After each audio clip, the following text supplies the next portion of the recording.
কেনেদৰে এটা পৌনঃপুনিক দশমিক ভগ্নাংশক p/q আহাৰিত প্ৰকাশ কৰিব পাৰি এই ভিডিঅ'টোৰ জৰিয়তে আমি আলোচনা কৰিম।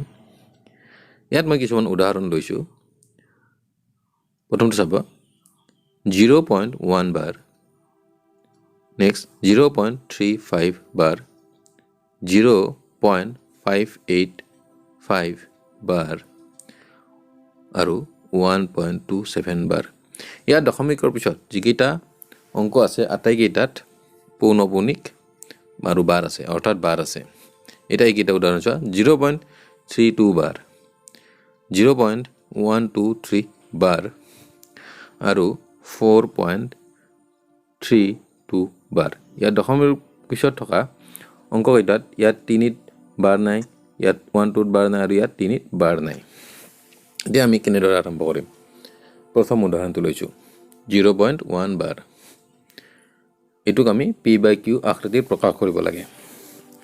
ধৰি ল'লোঁ x সমান 0.1 বাৰ। গতিকে x সমান হ'ব 0.111, কাৰণ 1টোত বাৰ আছে, 1টো বাৰে বাৰে ৰিপিট হ'ব।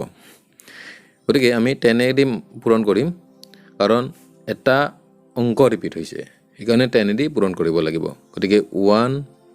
গতিকে এইটো পূৰণ কৰিলে হ'ব, এই 1টো আগুৱাই আহিল, গতিকে 1.1111, 1 আৰু 2 লিখিলোঁ। এতিয়া 2ৰ পৰা 1 মাইনাছ কৰিম। ইয়াত আছে 10x, 10xৰ পৰা 1x মাইনাছ কৰিলে হ'ব 9x। আৰু ৰাইট ছাইডত হ'ব 1ৰ পৰা 0 মাইনাছ কৰিলে 1 আৰু দশমিকৰ পিছত গোটেইখিনি সমান, গতিকে 0 হ'ব। গতিকে xৰ মান হ'ব 1/9। গতিকে এইটো একদম সাধাৰণ, আমি এনেদৰে কৰিব পাৰোঁ। এতিয়া গতিকে এইকেইটা উদাহৰণ চোৱা। গতিকে 0.1 বাৰ ইকুৱেল টু 1/9, 0.2 বাৰ হ'ব 2/9, 0.3 বাৰ হ'ব 3/9, আমি ইয়াক 1/3 লিখিব পাৰোঁ ইকুৱেল টু। আচ্ছা, এতিয়া দুটা অংকত বাৰ থাকিলে কেনেদৰে কৰিম? 0.35 বাৰ, ইয়াত দুটা ৰিপিট হৈছে, গতিকে ইয়াক আমি 100ৰে পূৰণ কৰিব লাগিব। ধৰা হ'ল x সমান 0.35 বাৰ। এতেকে তাৰমানে x সমান 0.35 দুটাত বাৰ আছে, কাৰণে দুটা অংক ৰিপিট হ'ব। ইয়াত 35 এনেদৰে ৰিপিট হৈছে, গতিকে ইয়াত 100ৰে পূৰণ কৰিম, কাৰণ ইয়াত দুটা অংক ৰিপিট হৈছে। গতিকে প্ৰথম 35টো দশমিকৰ আগফালে ওলাই আহিল, গতিকে বাকীখিনি 0.35 ৰৈ গ'ল পিছফালে। এইটো 1, এইটো 2 দিলোঁ। এতিয়া 2ৰ পৰা 1 মাইনাছ কৰিম। ইয়াৰ তলত 100x মাইনাছ x 99x আৰু দশমিকৰ পিছত 35, আগৰটোত আছে 0, 35 মাইনাছ 0 35। গতিকে xৰ মান হ'ব 35/99। এতিয়া যদি পিছফালে তিনিটা অংকত বাৰ থাকে, কেনেদৰে কৰিম? এটা উদাহৰণ লৈছোঁ এইকেইটা চাই ল'বা। এতিয়া 0.43 হ'লে 43/99, 0.54 হ'লে হ'ব এইটো 54/99। মানে দশমিকৰ পিছত দুটা বাৰ থাকিলে তলত 99 হ'ব। ইয়াৰ পিছত মই এটা লৈছোঁ 0.585 বাৰ। ইয়াত দশমিকৰ পিছত তিনিটা ৰিপিট হৈছে। x সমান ধৰিলোঁ 0.585 বাৰ। গতিকে ইয়াক আমি 1000, গতিকে x সমান 0.585 যিহেতু বাৰ তিনিটাত আছে, 585 এনেদৰে ৰিপিট হ'ব। এতিয়া আমি এইটোক 1000 পূৰণ কৰিম, কাৰণ তিনিটা ৰিপিট হৈছে। 585টো মই আগুৱাই আহিল দশমিকৰ পিছত আগত, গতিকে বাকীখিনি ৰৈ গ'ল 585 এনেদৰে অসীমলৈ। গতিকে ইয়াত 1000তে xৰ পৰা এটা x মাইনাছ কৰিলে 999x আৰু তলত 585ৰ পৰা 0 মাইনাছ কৰিলে 585, দশমিকৰ পিছফালে 0 হ'ব ইয়াত। গতিকে ইয়াত xৰ মান হ'ব 585/999। ঠিক তেনেদৰে আন কিছুমান ধৰি ল'লোঁ 0.47 বাৰ গতিকে এইটো হ'ব 7/9 এটাত বাৰ থাকিলে তলত এটা ন 2 7 বাৰ হ'লে 27/99 ঠিক তেনেদৰে তিনিটাত থাকিলে 0.435 বাৰ এইটো হ'ব 435/999 এতিয়া আন এটা উদাহৰণ লৈছোঁ 1.27 দুটাৰ ওপৰত বাৰ দিলোঁ আচ্ছা এতিয়া এইটো চাবা ইয়াক আমি কি কৰিম 1.27 এক সমান ধৰিলোঁ 1.27 বাৰ গতিকে এক সমান 1.27 এনেদৰে অসীমলৈ ইয়াক আমি 100ৰে পূৰণ কৰিম কাৰণ 27 ৰিপিট হৈছে দুটা ৰিপিট হৈছে গতিকে 100x হ'ব 1টো থাকিব 27টো আগুৱাই আহিল গতিকে থাকিল 27 এনেদৰে 1 আৰু 2 নম্বৰ দিলোঁ এতিয়া 2 - 1 কৰিম 2 - 1 কৰিলে হ'ব তলত আছে 100x ওপৰত আছে এটা x গতিকে 999x এতিয়া তলত 127ৰ পৰা 1 মাইনাছ কৰিলে 126 আৰু বাকীখিনি 0 গতিকে এইটো হ'ব x ৰ মান 126/999 এতিয়া আন কিছুমান উদাহৰণ লৈছোঁ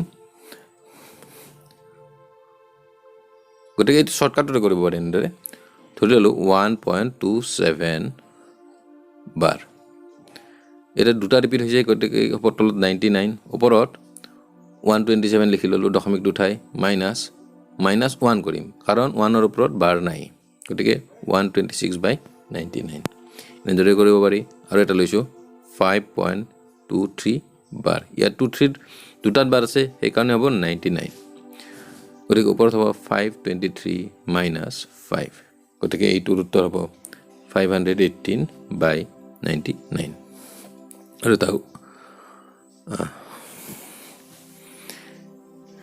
এইটো কি হ'ব 223.43 বাৰ তলত হ'ব 99 ওপৰত 2343 গোটেইখিনি লিখিব লাগিব দশমিকটো বাদ দি -2320 সৰি এইটোত 23 হ'ব লাগিছিল আচ্ছা এতিয়া এইটো উদাহৰণ চাবা 0.32 বাৰ ইয়াত 32 বাৰ নাই গতিকে ধৰি ল'লোঁ আমি x সমান 0.32 বাৰ এতিয়া আমি 10 পূৰণ কৰিম যিটোত বাৰ নাই সেইটো আমি উলাই আনিম এটাত বাৰ নাই 3.2 বাৰ হ'ল এইটো 3টো আগুৱাই আহিল গতিকে 10x হ'ব 2 বাৰ মানে 2/9 গতিকে এইটোক আমি এনেদৰে লিখিম গতিকে 10x সমান এইটো মিশ্ৰ ভগ্নাংক 9 3 × 27 আৰু ওপৰত 2 9 3 × 27 + 2 29 গতিকে x ৰ মান উলিয়াব লাগে গতিকে x সমান হ'ব 10ৰ লগত 9 পূৰণ মানে 10টো তলত হৰণ হৈ গ'ল 90/29 এতিয়া আন এটা উদাহৰণ চাবা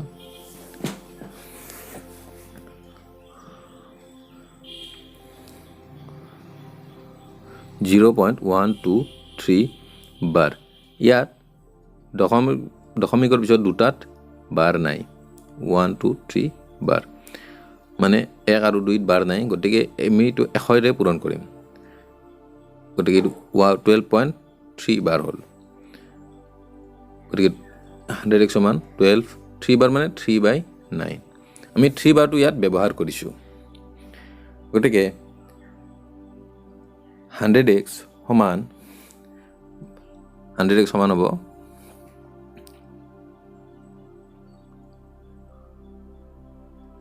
গতিকে ইয়াত 100x সমান হ'ব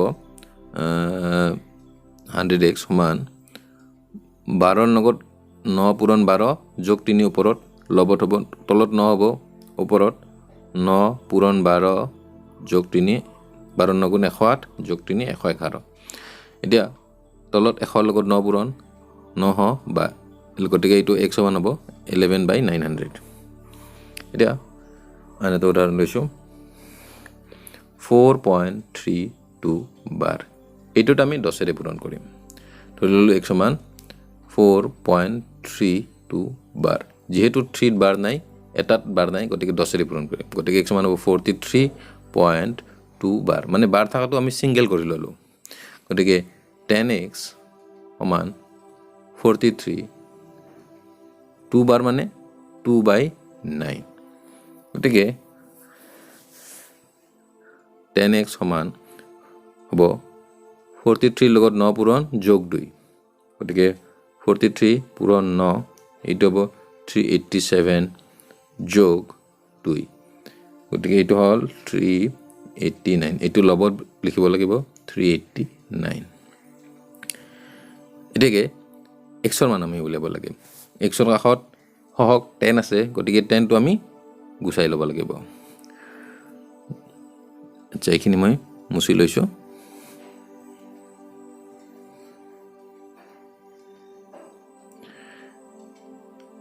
গতিকে x সমান হ'ব, এতিয়া 10টো 9 লগত পূৰণ হ'ব, তলত হ'ব 90, ওপৰত হ'ব 389।